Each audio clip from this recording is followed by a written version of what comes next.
like to welcome each of you to the meeting this evening as we look at our reports, and our delegations are going to be presented to us this evening, and just so we can make wise decisions on behalf of the constituents. Again, thank you for coming, and I'd like to call this meeting to order by acknowledging the land on which we gather is traditional territory of the Anishinaabe, Ottawa, and Mississauga peoples. Confirmation of the agenda that the Council of the Township of North Huron hereby approves the agenda for March 18th, 2024 council meeting as presented. And mover, Deputy Reeve, Councillor Whitfield, all in favor? Carried. Public comment. This is an opportunity for members of the public disclosure of pecuniary interests and general nature thereof. Seeing none. Public comment. This opportunity for members of the public to speak to any item of business on the agenda. 2 minutes per person. Members wishing to speak will need to state their name and the item of business that they wish to speak to. Seeing none. Consent agenda number 5, that the Council of the Township of North Huron hereby adopts consent item 5.1.1, and further that the Council of the Township of North Huron hereby receives consent items 5.1.2 to 5.3.10 for information purposes. Before we pull anything out, may I have a mover and a seconder? Councillor Van Henderson, Councillor Wright. Would anybody like to pull anything out? Councillor Palmer, go ahead, please. Yeah, thank you, Reeve. 538, please. I'd like to pull that one out. It's a letter from Township of Amaranth, and it's got to do with the operational budget meeting or fundings. Seeing that the government gives huge grants to some of the cities, even though their taxation is very low. So the feeling is that it should be spread equally. And all the municipalities should be treated equally. So that's what that's all about. So it would be a letter directed to the Minister of Municipal Affairs and Housing and our MPP, please. Thank you. That's 5.3.8. Anybody else would like to pull anything? Go ahead. Yeah, 539. It's a letter of support, and it's directed to the Premier, the Minister of Municipal Affairs and Housing, Minister of Finance, and our MPP. And it's got to do with the province downloading a lot of sort of social responsibilities onto the municipalities. So it's just supporting the fact that the province should have a social and economic prosperity review so they know how it's looking for all of us, and that maybe some changes in funding can happen. Thank you. Anybody else? Seeing no more. Okay, go ahead, Clerk Lamb, please. Thank you, Your Worship. So if your mover, Councillor Van Henderson, and your seconder, Councillor Wright, are fine with the friendly amendment, then your motion would be that the Council of the Township of North Huron hereby adopts consent item 5.1.1, and further that the Council of the Township of North Huron hereby receives consent items 5.1.2 to 5.3.10, exclusive of 5.3.8 and 5.3.9 for information purposes. Okay. All in favor? Carried. So then your second motion would be that the Council of the Township of North Huron hereby directs staff to send a letter of support for agenda items 5.3.8 and 5.3.9. I have a mover. Councillor Palmer, seconder, Councillor Whitfield, all in favor? Carried. Public meetings, hearings, and delegations. I'd like to welcome Jeff at this time to come forward. He's going to have a very interesting topic for us, but just hold on 1 second here. We have a presentation to give to Julie Wheeler. She's been with us for approximately 36 years, and that's a long time. And she is a very successful and long career that Julie put in as deputy treasurer and payroll clerk, and it's decided it's time to retire and begin the next journey of her life. Her last day will be Tuesday, March the 26th And Julie has been an integral part of the township. In the former village of Blythe, she devoted 36 years to public service. Julie's dedication and commitment to serve the council, ratepayers, and fellow staff, past and present, is greatly valued and appreciated. She is a hard worker, and her dedication to public service is admirable. Julie will be greatly missed, and filling her shoes will be not a simple task. Please join me in thanking Julie for her service to the township and wishing her all the best in her retirement. And I'd just like to say that I like to use the analogy of a duck in water going upstream. You see the feet going underneath the water, but on top, everything's so smooth and calm and collective. To me, that's just a true picture of Julie, the way she treated you down at the town hall. And again, very, very happy that she's able to look forward to retirement. She's already said she's heading out to her son's out in the East Coast. And so looking forward to that. So did I see a hand go up over here? No? Okay, okay, let's. Thank you, Julie. Okay, at this time, welcome to Jeff to come forward.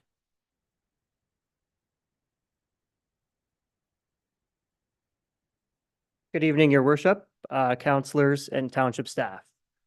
My name is Jeff Pasner. I'm Senior Vice President of Water Wastewater for RJ Burnside. And this evening, I want to talk to you about the Wingham standpipe replacement.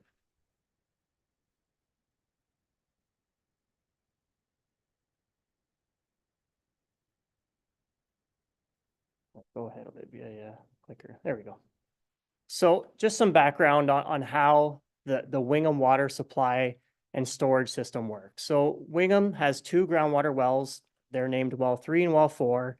And at each of the wells, there's a pump house where the treatment is provided. So basically you have 2 wells in Wingham, the treatment is provided, it's pumped into your water mains, and you have this big, large standpipe in the system that provides some minimal storage, but basically maintains your pressure in the distribution system. So hard to see in this map, but basically you got your 2 wells there, well 3 and well 4, and you have your standpipe on John Street there. So the existing standpipe, it was constructed in 1974, has a capacity of about 1,700 cubic meters and is about 31 meters tall, 100 feet tall. So the tank is in poor condition. It's made out of concrete and requires replacement. Additional storage is required for Wingham based on future demands of the system and future development.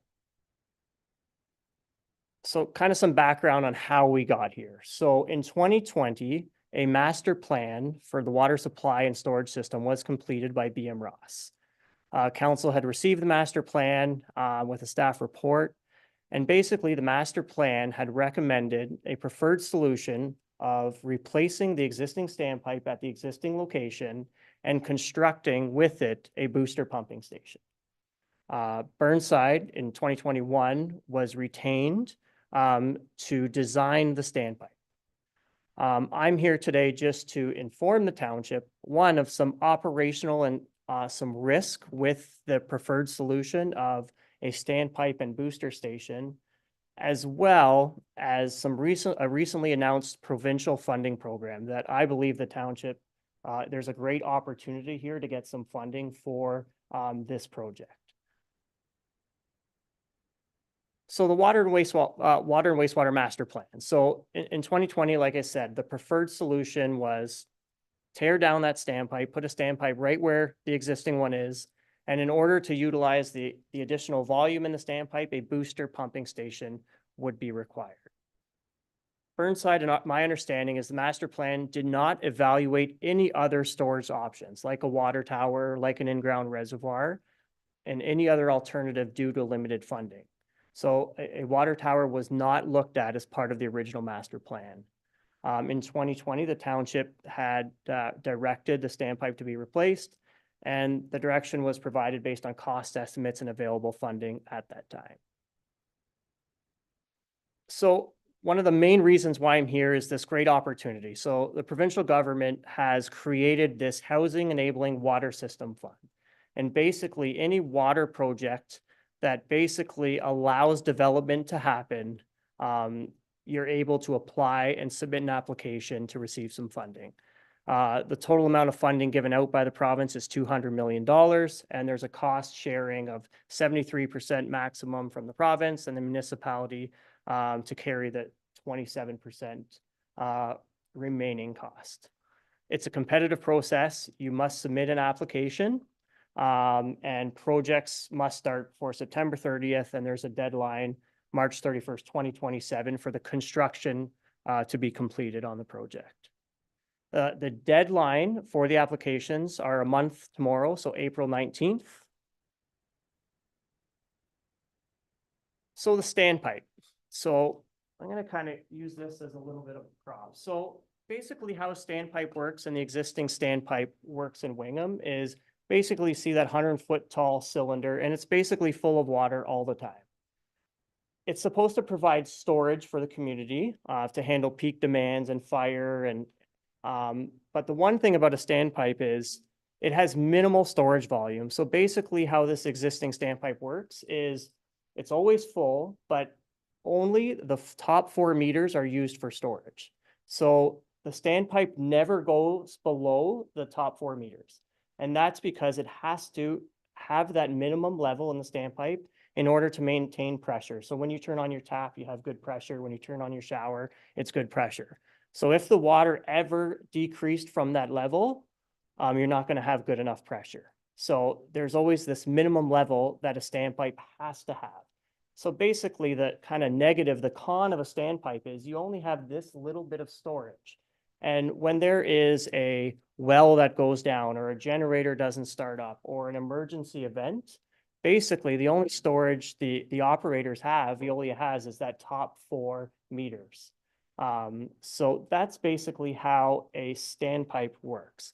So the preferred solution in the master plan was to rebuild the standpipe, but in order to use all that volume, which is required for when we have future demands, when there's development, when a well goes down, under emergency conditions, when there's a fire, we need a booster pumping station in order to use that volume of water at the bottom, because we can't provide enough good pressure once it goes below that minimum level. So basically the preferred solution would be construct a new standpipe, but have this booster pumping station that is only used during kind of peak events when a well is down and emergency situations. There's some significant operational risks and concerns with this setup. One being that under normal operating conditions, this pumping station is going to sit there and never be used. With any pumping equipment, chemical equipment, hydraulic equipment, when things aren't used all the time, they're going to seize up and not work. So that puts additional risk for not only Veolia, but the township, especially during emergency conditions when this thing needs to work, right? When there's a fire, this thing, the pumping station needs to be able to pump and work. But under the preferred solution in the master plan, basically this new booster pumping station is rarely ever going to be used until there's an emergency.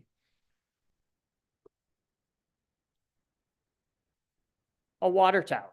So what's the difference between a water tower and a standpipe? So basically, as I said here, on a standpipe, this thing is all full. Basically, we're putting this same volume of water on top of a large concrete pedestal. So basically, all the water is kind of put up 100 feet high, and you let gravity do its work.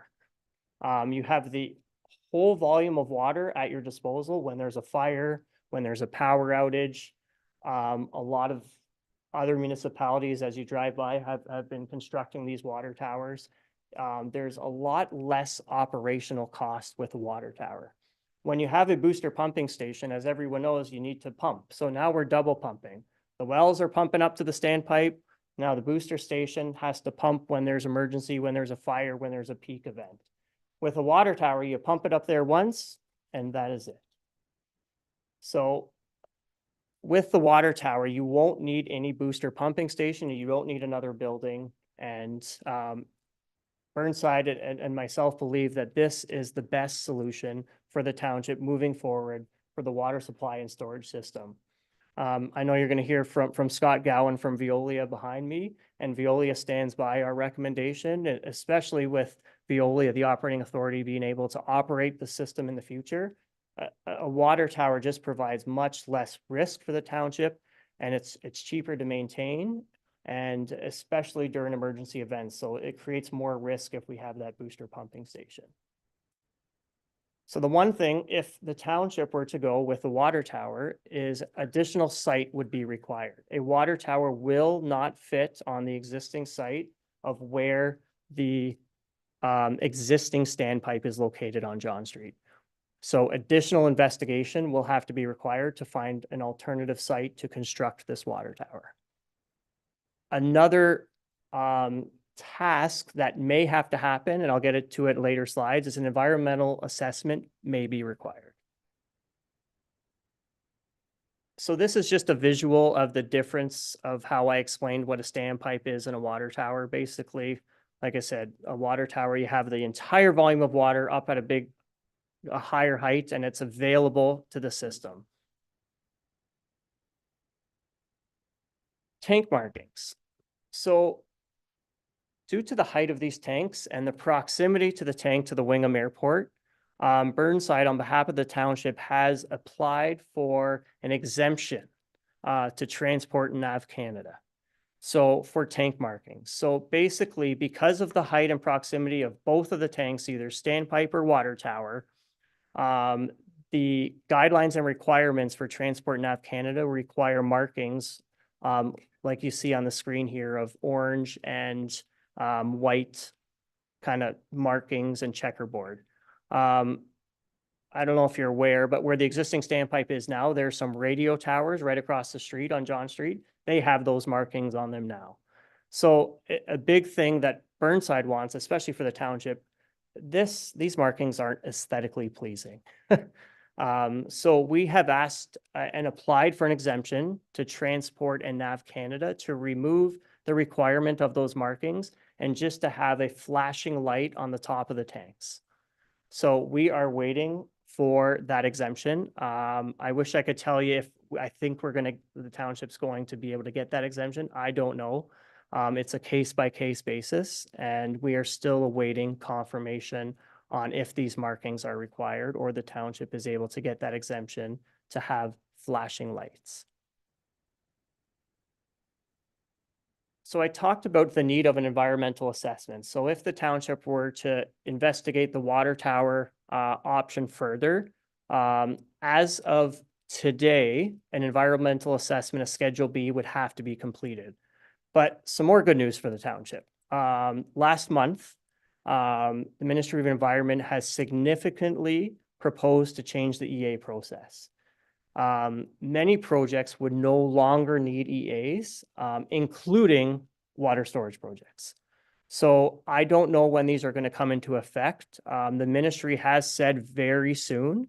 So if the township were to want to go ahead with investigating the water tower alternative, there is a strong likelihood that an EA would not be required. So this could further along help get quicker the water tower construction design process to occur faster. And that's kind of a big kind of hoop that the township would not have to go through, because an EA typically takes about 12 months to happen.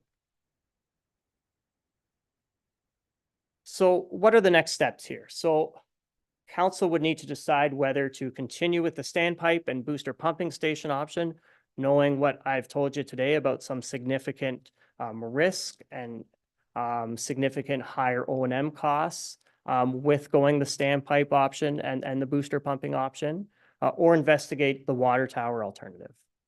I strongly emphasize the first step is to be prudent for council to authorize kind of a submission to the Housing Enabling Water System Fund. This project is perfect for this fund, and I recommend council to put in an application for this. Obviously, as I just mentioned, staff would have to investigate and confirm what EA requirements would need to happen. Right now, like I said, we don't know when that is going to happen, but it does sound by the end of the year that EA requirement will be null. and you can move forward with just the design of a water tower. And as I said, I guess the other big kind of issue and concern is an additional site for the water tower would have to be investigated. So my recommendation today is to give direction to investigate and report back on the water tower alternative and to authorize and develop and submit an application to the provincial government funding program, the Housing Enabling Water Fund. That concludes my presentation, and I'm open to questions. Thank you very much, Jeff. I know you, I saw a bunch of different counselors writing things down, so I know you're going to have questions. So at this time, I'm going to turn it over to council and I ask for any questions will make sense for some of us. Go ahead, Councillor Palmer.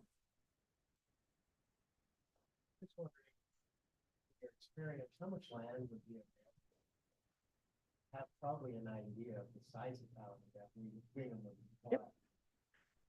Sorry, Council, you're asking what size of land would be required to construct a water tower? Roughly, I would say about 50 meters by 50 meters, around there. The big thing, Councillor Palmer, is there's an ice kind of concern, right? So you don't want any houses nearby or anyone around because ice can fall off those towers. So there's a safety issue, right? So that's where you do need quite a bit of buffer around the tank of the tower. So roughly, I would say about 50 meters by 50 meters. Thank you. Any other questions? Go ahead, Councillor Wright, please. Yeah, thanks, through you, Reeve. So we have a fairly unique geographical layout in town, right? The standpipe is located where it is because it's by far the tallest area. That's great. So are we somewhat restricted on where we could possibly relocate this to? Because you get too far away from that spot and you've dropped 5-10 meters in elevation pretty quickly. That's a very good observation, Counselor. And yes, we are, right? And that has to be investigated. I believe, and you're absolutely right, the standpipe where it is now is basically the highest part elevation in town. So basically, you'd probably need to stick within 15 meters, Counselor, and we can build water towers higher. Right now it's at 100 feet. So around that elevation, obviously the farther you decrease your elevation, the more expensive the tower gets. And there is a limit of how high you can build a tower, but you're absolutely right. That is something that needs to be thought of. And you would need land in that area somewhere or near that elevation. I would say plus or minus 10 to 15 meters in elevation. Okay. Go ahead. And as a follow-up, so I assume we could move ahead faster with a standpipe replacement design than with a water tower design. So is there any risk that by changing the path we're on, it could put risk into our ability to qualify for the fund that's been announced? I don't think so. Designing a water tower, it's not a significant effort. Basically, there's one company in North America that basically they do a design build type arrangement when you construct these. So designing a water tower is not that significant of effort. So I don't believe so. Well, Councillor Palmer, please. Yeah, thank you, Reeve. Jeff, I didn't quite hear the deadline for this funding. Like, was it, I heard tomorrow, but April 19th. April Yeah, 19th. a Monday tomorrow. Better. Thank you. Go ahead, Deputy Reeve, please. Thank you, Reeve. I guess my question would be more to the fire chief in our PUC. Our communications for the public works and the emergency management system, is it on the water tower or is it on the tower, like the communications tower? Yeah, thanks. That communications equipment was moved in 2022, I believe, over to the CKNX tower. So there may, and I think Dwayne would have more information on that, the Morris Turnberry communication tower stuff still could be on there. The shared service might still be on there. A little more research would have to be completed to know that, but the North Huron stuff is all moved to CKNX. You? Any other? Go ahead, Councillor Palmer, please.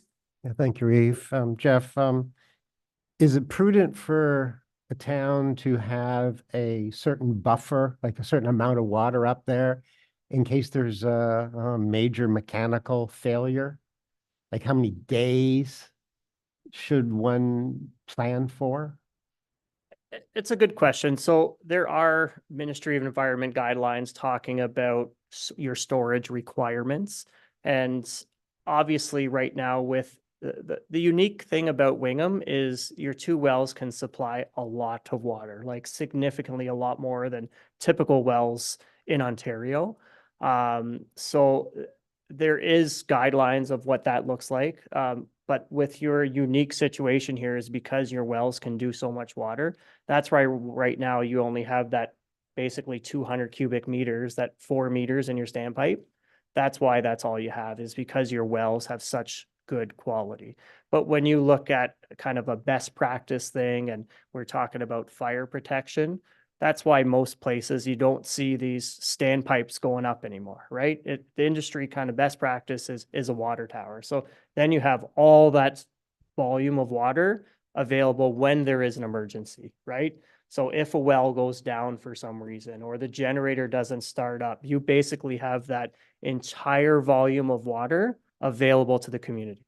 And usually that's typically during your probably 2 days is a water tower. Like an average day is probably 2 days of storage, where right now and you have hours. And it's just that's why you see water towers going up, right? It just eliminates the risk for operations and during fire events. And like I said, that's why you're seeing all these new water towers. You don't really see these tall, skinny standpipes there because it's just wasted volume in your tank, right? Because you just always have to have that volume of water in your tank. Very good question. Thank you. My question was, we have a grant on the existing tower that's there. I'm just wondering, can things be stacked, these grants be stacked, or is maybe that a question for Greg, or just curious on that? Greg, you'll have to answer that one. I don't have the details on the original grant. Through you to Reef Heifer. Yes, the federal and municipal part of our grant that we have can be stacked. Provincial section part of it cannot be stacked. So once we get into the more financial details of things, we can bring those numbers back to you more clearly. But I did double and triple check that we were able to stack on top.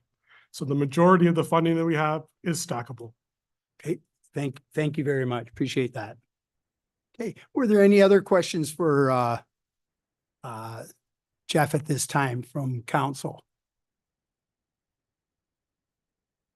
Oh, seeing none? Okay. That the council of the Township of North Huron hereby directs staff to investigate the water tower alternative for the Wingham Standpipe Replacement Project. And further, that the council authorizes staff to proceed with the development and submission of a grant application to the Housing Enabling Water System Fund for the construction of a water tower in Wingham. And further, that council directs staff to report back on the water tower alternatives at a future council meeting. May I have a mover? Councillor McBurney, seconder. Councillor Wright. Any more questions? All in favor? Carried. Thank you very much for your time, Jeff. Really Thank you. appreciate it. Sure, you'll still be getting some more questions, but appreciate that very much. Thank you. Okay, Scott Gowan from Viola, we look forward to your presentation at this time.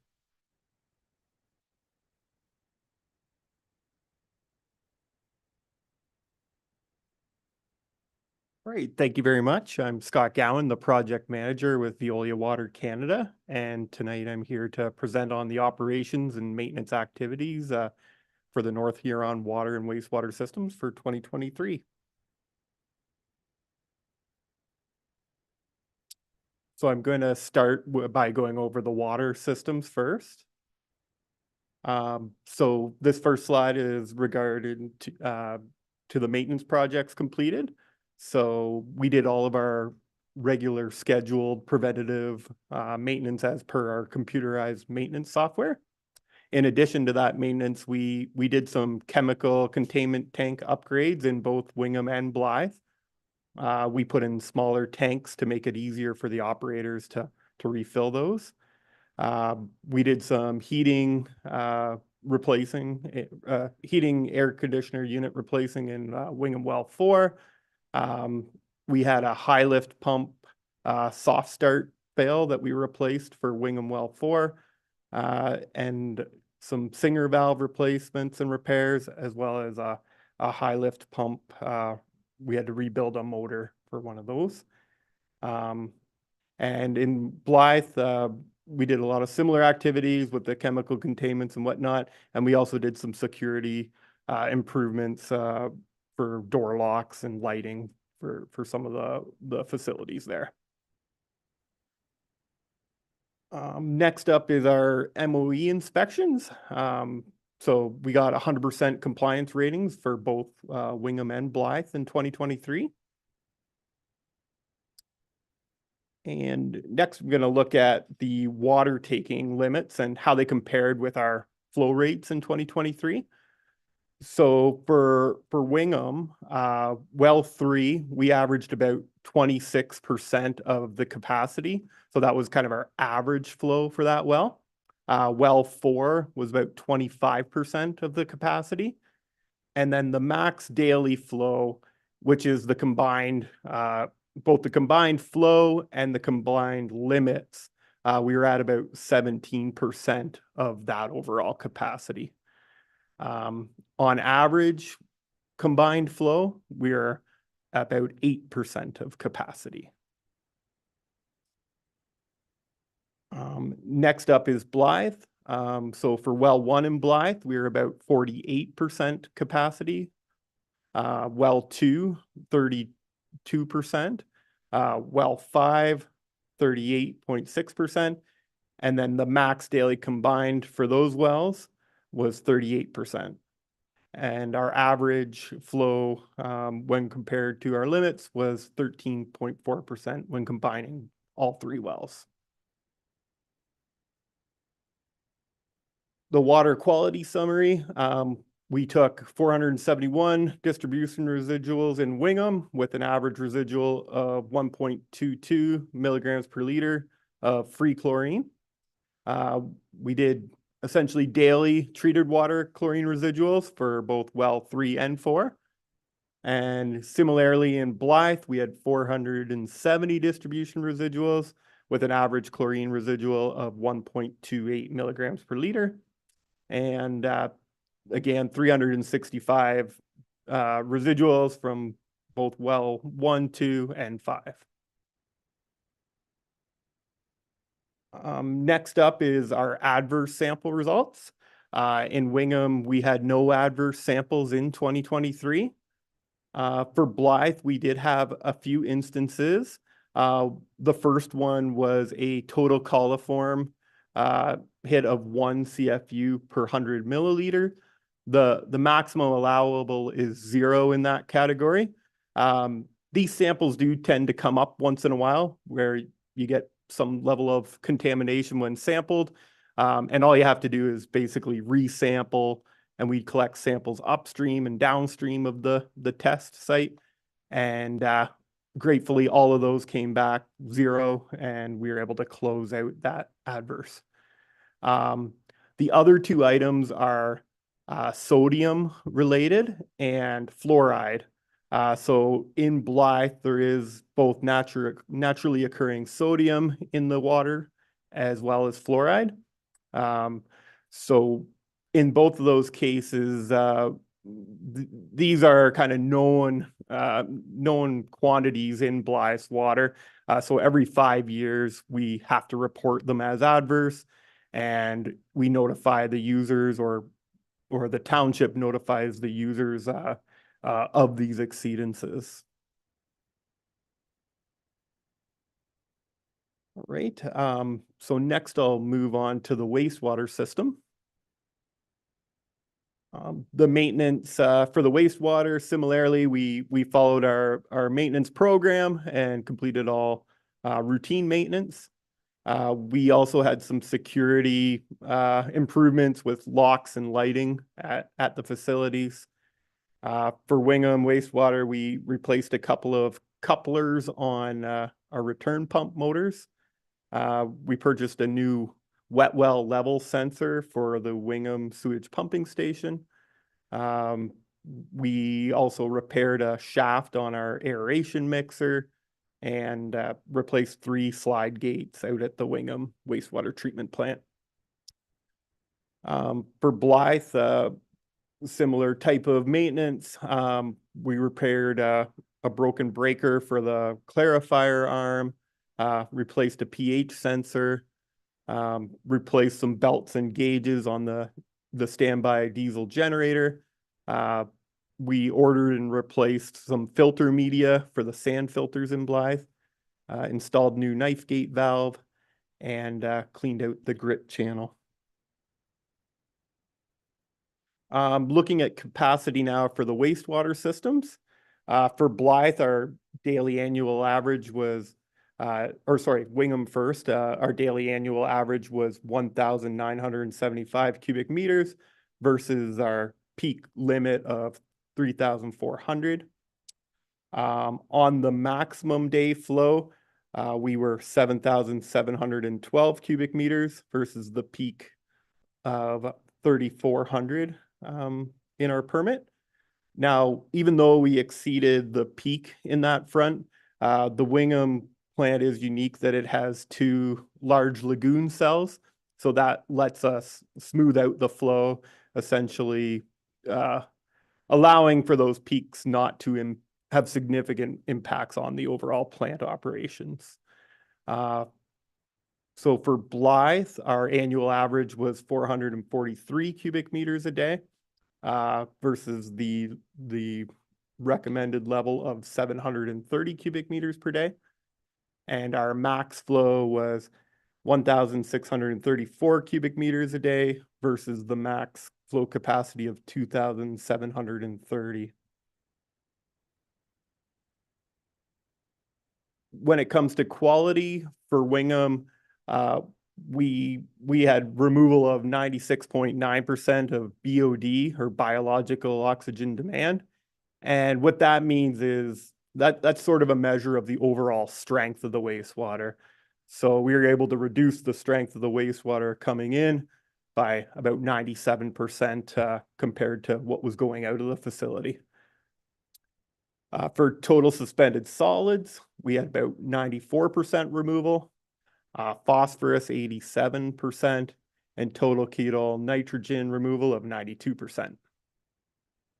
Shifting over to Blythe, we had 98.4% BOD removal, almost 98% total suspended solids removal, 91% phosphorus removal, and approximately 94% total ketone nitrogen removal. Next, we're going to talk about the bypasses. And for Wingham, there were no bypass events in 2023. For Blythe, we did have 8 bypass events. They were all measured as secondary bypasses. That basically means we did the majority of the treatment on the wastewater in those cases, but the filtration system couldn't handle the flow. So we had to bypass that final step of treatment, which is filtration in our case. So 7 of the bypasses were directly related to heavy precipitation and snowmelt.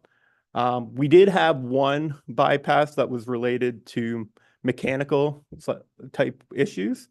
And we ended up identifying an automatic valve that wasn't functioning properly that sort of led to that bypass. The longest bypass was in February, and it was about 61 hours long. And the total number of bypass, or the total bypass hours for 2023 were 282. This chart is just comparing the number of bypasses and the volume of bypasses year over year. So we have seen a bit of a trend up over the last 3 years in the number of events and the volume. Still, it is comparable. If you look back as far as like 2013, we're actually below that number. But there does seem to be a bit of a trend upward in recent years. This one is the total duration of the bypasses. And in this area, we were the highest in the last 10 years. We think this may be due to the overall age of the filtration system. It's definitely getting near the end of its expected life. A few additional comments. The Blythe sewage plant effluent right now is being dechlorinated. This is under a temporary approval from the MOE until a UV system can be ultimately installed. In Blythe water, we do still have that elevated strontium. The letters have been sent out to the users to that effect, notifying of the elevated strontium. It's not something that Ontario currently regulates, but it is something we're continuing to monitor as an area for potential concern in the future. One other item I wanted to mention, Greg and I have been talking about a fair bit, is the water meters in Wingham here. It's an item that may need looked at as to what the long-term plan or viability of the current meter system in Wingham here. I believe it went into place in the early 90s, and a lot of the water meters are just starting to show their age to that end. So that was something that Greg and I have been discussing quite a bit as a long-term potential maintenance need, and ultimately maybe a decision to be made on what direction to go with the water meters. That concludes the presentation portion, but I am certainly open to any questions you might have. Thank you very much. Thank you very much, Scott. A lot of information in these different reports here. And I know I can go home tonight and turn on my tap knowing I'm going to get good water. And I guess that's what I look at first whenever Greg sends us reports out. Yeah, everything fine. And I know they can do the same thing down at Blythe too. And that's very comforting. With some of those numbers there, I was just wondering, how do they look compared to other towns, municipalities that you do?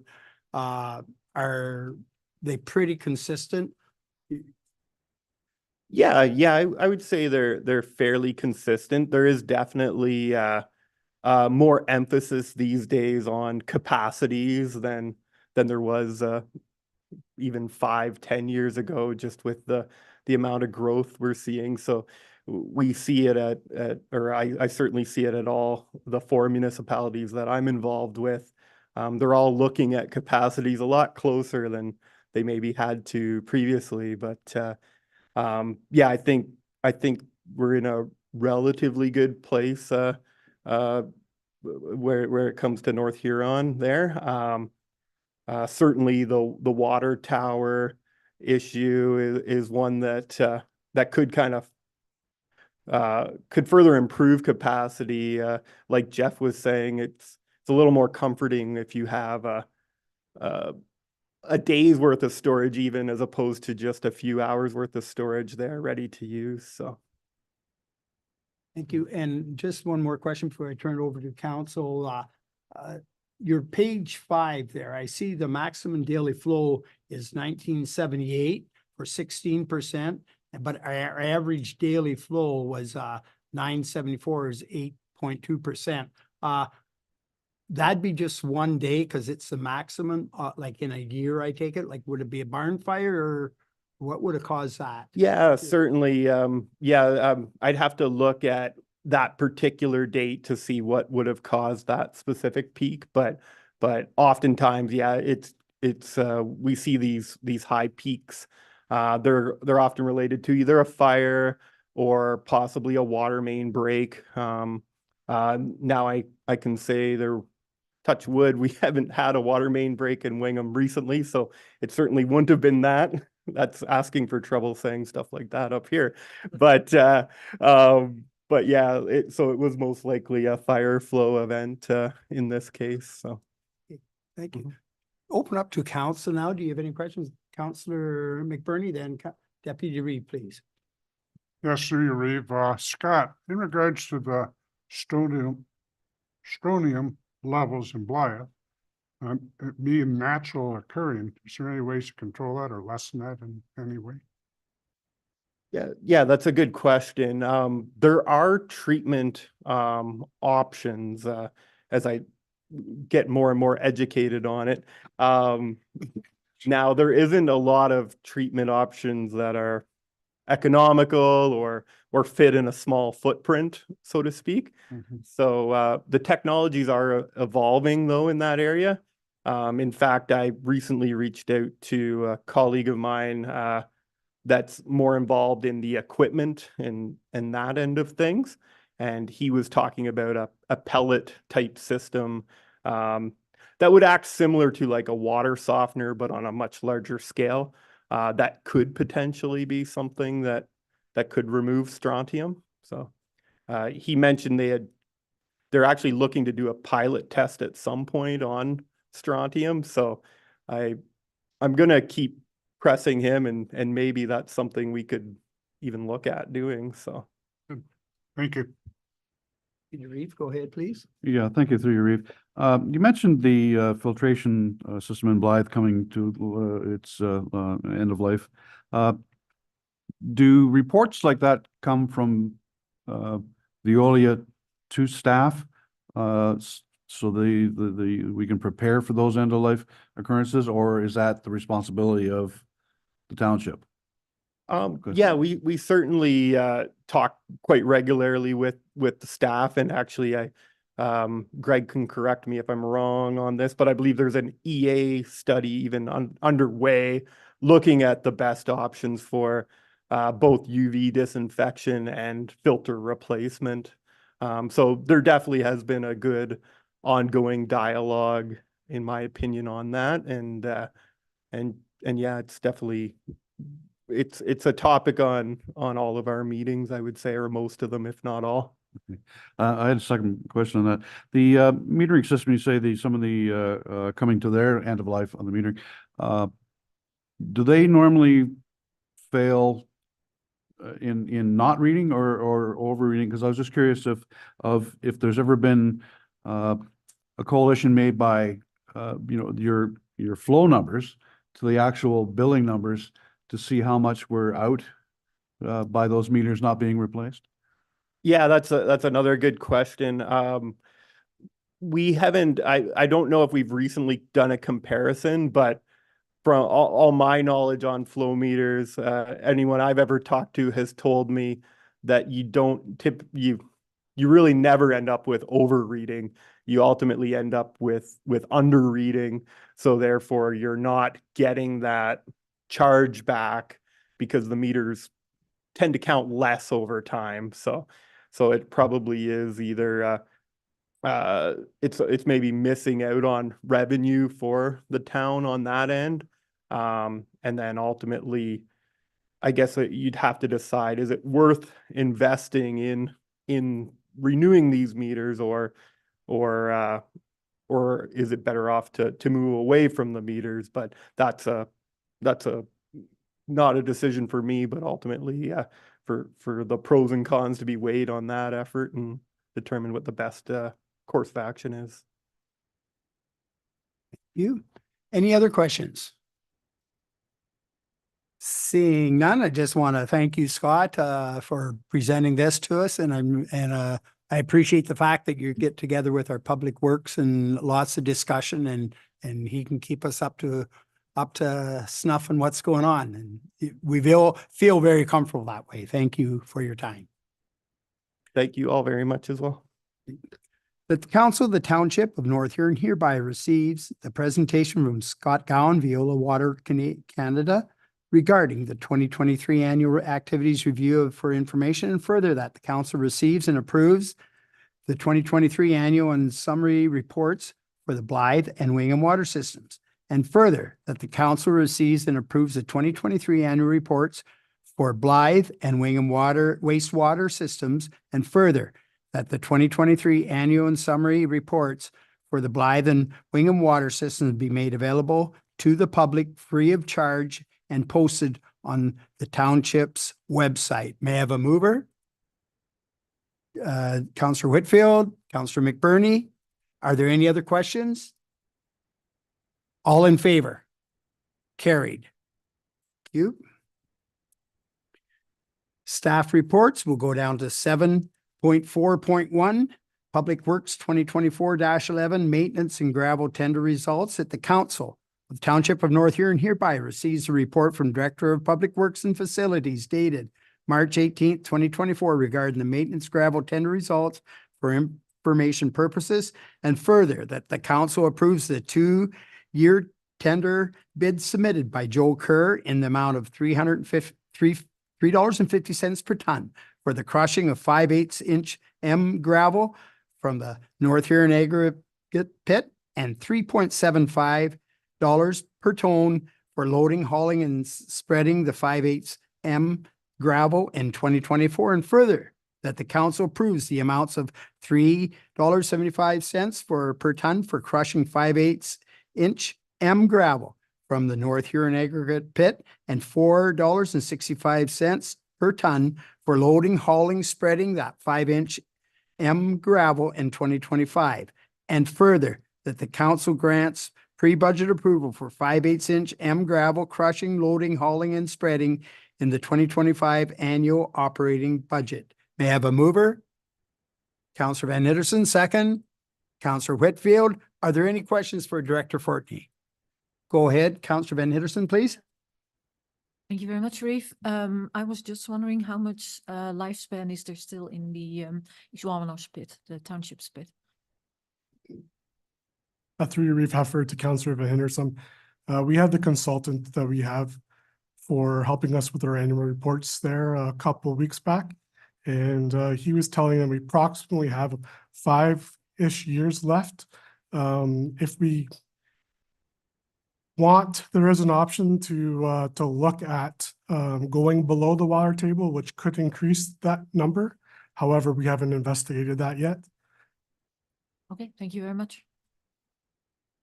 Thank you. Any other questions for Director Fortney? Okay. All in favor? Carried.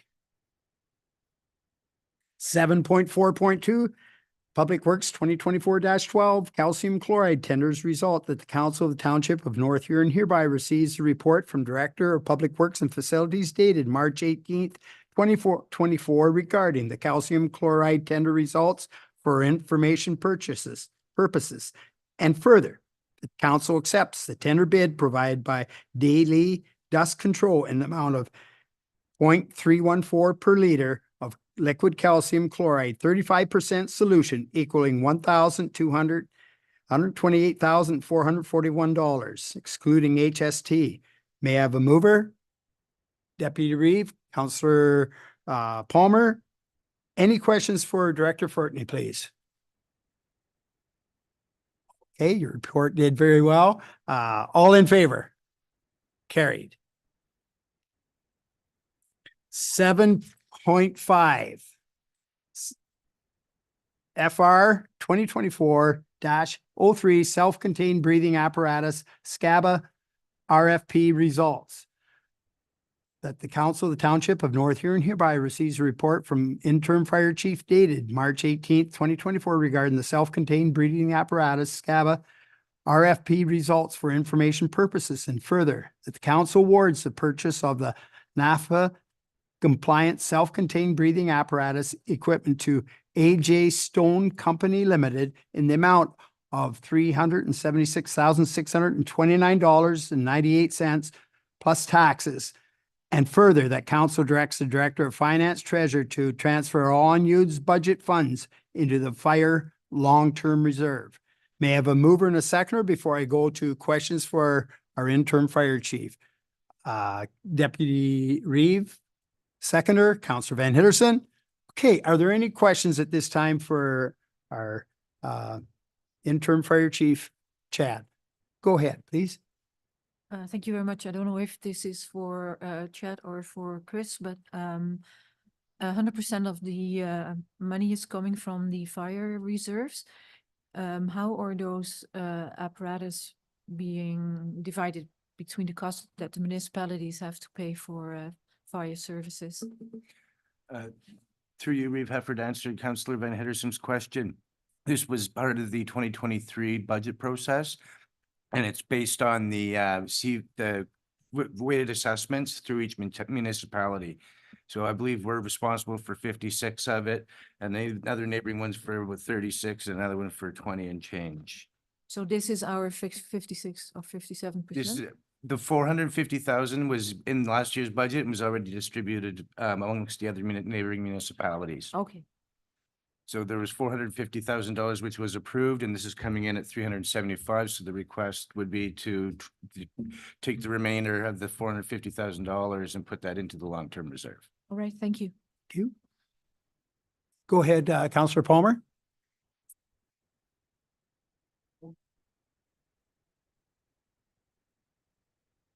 It's about $30,000 difference between Stones and the next one down.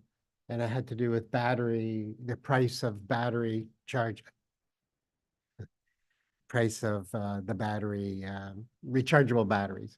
And I was wondering, like, for $30,000, you can buy a lot of batteries. I was just wondering, did it make sense to still go with the next bid, even though they included the batteries and the others didn't? Thank you. Through you, Reeve. Yes, and I anticipated that question coming up. At the end of the day, it was a long study of what was happening. And there's two parts to the battery answer. I did the math on the batteries. We're getting a 15-year lifespan of the batteries from MSA that are rechargeable, the lithium ion batteries. And then if we were to go with 15 years of replacing batteries, 6 AA batteries, twice a year, in 15 years, we're spending about $21,600. Furthermore, going with the batteries, we had to listen to the firefighters and what the firefighters had to say to us through the wear trials. One of the issues we have right now, the current model we're using, are batteries that we have to continuously change. It gets to be a procurement problem. Are the staff trained properly to change the batteries? And it just seemed to be a dog's breakfast going on week after week with batteries leaking, screws stripping on the equipment. And then we get to the calls of O-rings and screws not being put in properly. And then the packs getting damaged by water and the inclement weather. So when you start crunching the numbers of warranty and replacement of parts, it just made sense to go with the higher bid. Where it's just a one-click battery comes out of the back, battery back in, and it's clean and simple. Does that answer all questions? Very good. Thank you. Thank you. Any other questions? Just appreciate the way that number went, and I know that our treasurer Towns is very happy too. So again, because we know the fire equipment stuff is getting more expensive all the time. All in favor? Carried. 7.6.1 CS 2024-03 North Huron Museum Decommission Project, Report Number 9. That the Council of Township of North Huron hereby receives the report prepared by the Community Engagement Coordinator dated March 18th, 2024, deaccession project, Report Number 9 for information purposes, and further that the council authorize staff to continue with the deaccession process for the list of the artifacts attached to the staff report CS 2024-03 following the North Huron Museum deaccessioning policy. May I have a mover? Councillor Wright, Councillor Whitfield. Are there any questions for CO Evans? Seeing none, I see that there's 416 items, so I imagine they're getting up in the, emptying out the old museum. That's great. It's going forward very well there. Yes, sorry, go ahead. Yeah, thank you. As far as finding homes for these items, do you know, are we running out of grace period, I'll say? You know, people getting tired of handling our museum items, or is it still easy to find homes? Through you, Reef Heifer, in terms of, I'm not aware of any issues or concerns regarding that. I do know the county has expressed an interest in a number of our items, so there's certainly been an interest.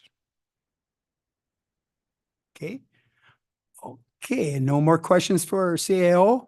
I'll put this count now. In favor? Carried. Correspondence requiring action or direction? Seeing none. Council reports, the Reeves activity report. Just want a couple things update, sort of a quiet time. The tunnel culvert on Highway 25, Imran from the county is going to be speaking on Thursday night to the people. They're opening up the arena down in Blythe. If for any questions, I'm sure there'll be pictures and just what is going to be going on with that. Because again, that will be a big undertaking, but all the funds are there now. So we know the process will start. And I just want to say that the funds have been secured. So that's why this is going out for tender now.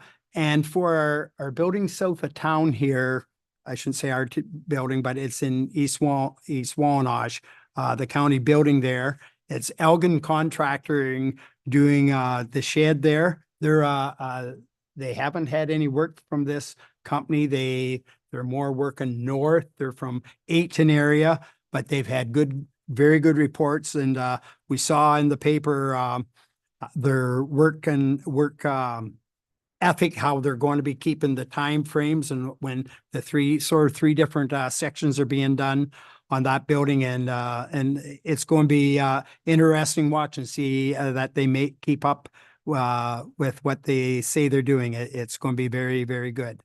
And I just want to say hats off to the horticultural group. I know there's one down in Blythe too, but the one up in Wingham, I know they're looking after about 12 different flower beds in town. I know a few of them are up at the Crookshank Park there, but I just say hats off to these ladies that go out and work with Mr. Elson on Thursdays, and it really beautifies the town. And I know they're taking funds out of their they have some in funds that they use for getting plants and whatnot.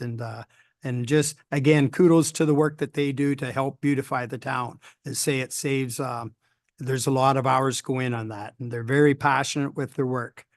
So are there any council members and board committee reports from anyone?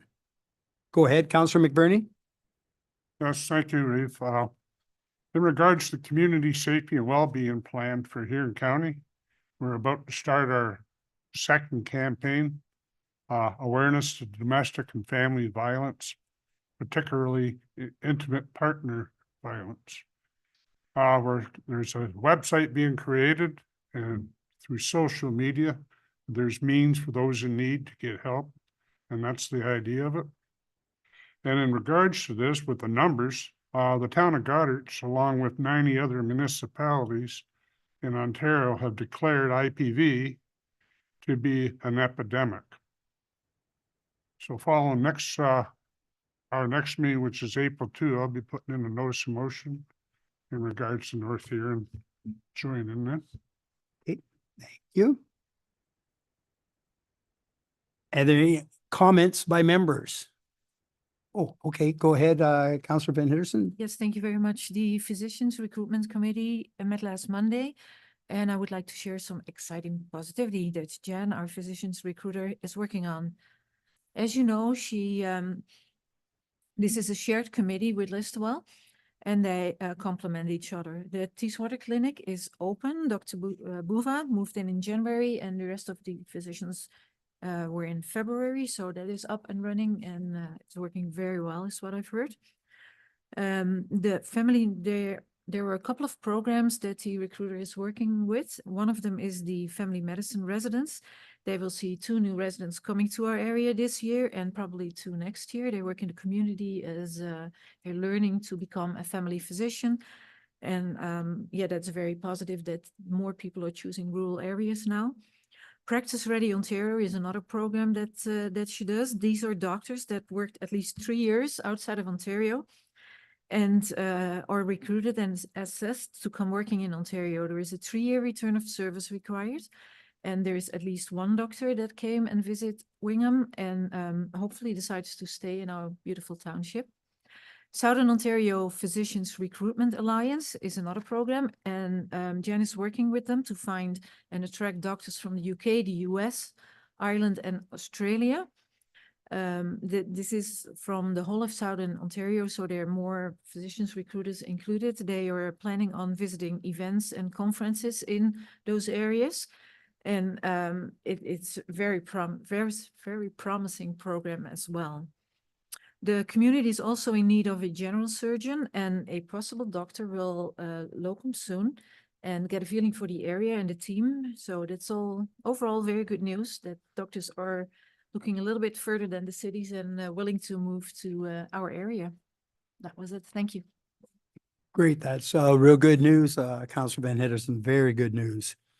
Okay, at this time, comments by members. Go ahead, Deputy Faulkner, please. Thank you. Through you, Reeve. I just wanted to bring to attention again, I mentioned it in many different meetings, my growing concern over our grant investigation company. I find it kind of erroneous that the Burnside come forward with telling us about grant proposals that may help us with our water tower, but we haven't got any notice through from the grant procurement company on anything that I can see. And I just don't know whether that relinquishing that responsibility to someone else is the best thing for our municipality. I just don't, I haven't seen a report in the 1.5 years that we've had that company as to even a single grant, and much less to have a consultant come in and tell us about a grant procurement that we only have 30 more days left to do. It kind of puts us on a time frame where we should have been notified of that the day it happened or the day it came out. If that truly is the purpose of that grant investigation corporation. Thank you. Great. I know that was duly noted there, but I do know also some of these grants, they're just that short window now. And so many, we saw how that other one went where there's 500 people, different municipalities applying for it. And well, they wouldn't have been all different municipalities, but there's 500 different people up for the same money. So, but that was duly noted, and I'm sure we'll be hearing something about that.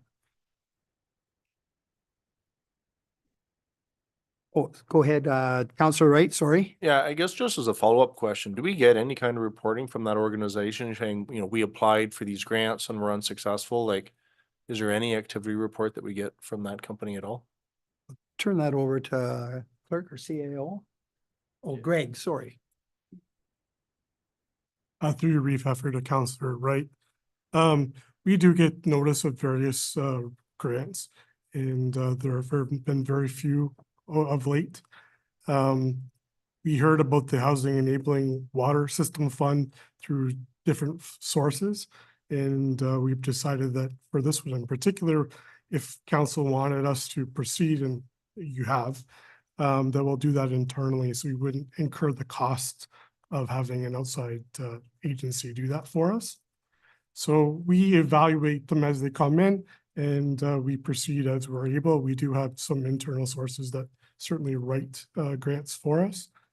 Unfortunately, the Housing Accelerator Fund we were not successful in.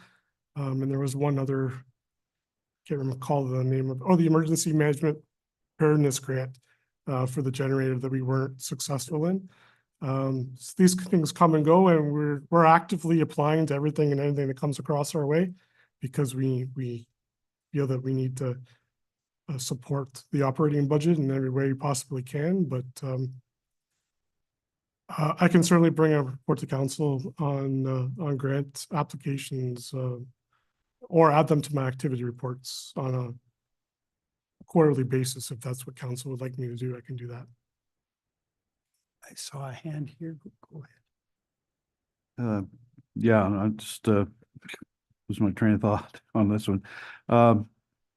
Yeah, I'll come back. Okay, so would somebody like make a motion? Like we.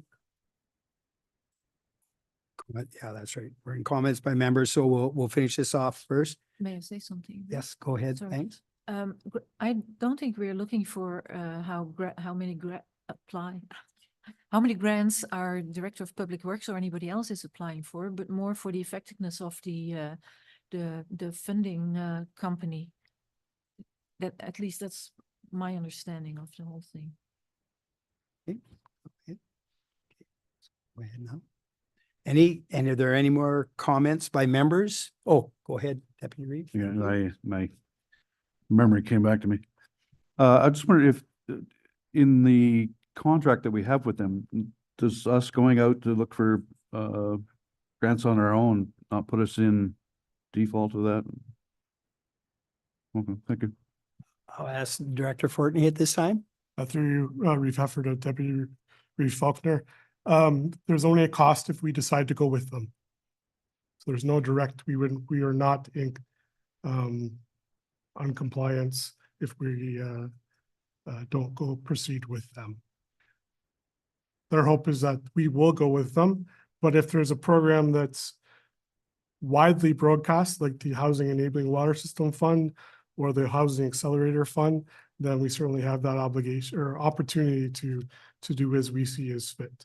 And we may have the grant funding writing team in place to do a particular grant, or for a bigger project where we need more technical expertise, then we might go out and have somebody else help us write it. Deputy Reeve. Yeah, my only concern with that is if by having a company that we're relying on to bring grant proposals or grant situations to the municipality, are then we not looking as a municipality and putting onus on, well, they'll find it for us. And if that's not the onus and we still have to find our own, I don't know why we would have onus on another company if we're the only ones that are procuring grants are ourselves. Thank you.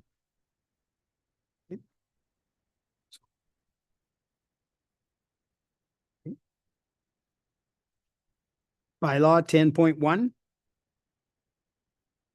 Number 18/2024, updated appointment of members to boards and committees bylaw. May I have a mover? Councillor Van Hitterson, Councillor Whitfield, all in favor? Carried. Bylaw 19/2024, pre-consultation bylaw. May I have a mover? Deputy Reeve, Councillor Palmer, all in favor? Carried. Bylaw number 2024, site plan control bylaw. May I have a mover?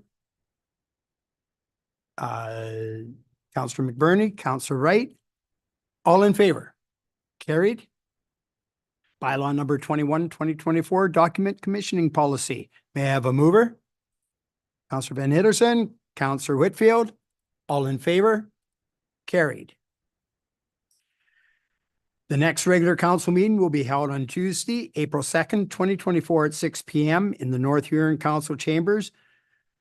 The next Wingham BIA board meeting will be held on Thursday, March 21, 2024 at 6:30 in Hot Stove Lounge at the North Huron West Cass Community Complex. And the next Blythe BIA board meeting will be held on Thursday, March 28th, 2024 at 8 a.m. in the Blythe and District Community Centers. Are there any other announcements? Seeing none. Closed session and reporting out that the Council of the Township of North Huron hereby proceeds at 7:14 to an in-camera session closed to the public under section 239, 2D and F of the Municipal Act 2, discuss the following: labor relations or employee negotiations, human resource policy manual, housekeeping updates, and advice that is subject to solicitor-client privilege, including communications necessary for that purpose, easement agreement for Hutton Heights. And further, that the CAO officer remains in items 1 and 2, Director of Legislative Services / clerk, items 1 and 2, the Director of Public Works Facilities in items 1 and 2, and Director of Finance Treasurer in item 1, Director of Recreation Child Services, item 1, Interim Fire Chief, item 1, and the Human Resources / Health and Safety Coordinator, item 1, remain in attendance. May I have a mover? Counselor Van Hitterson, Counselor McBurney, all in favor? Carried. We'll have a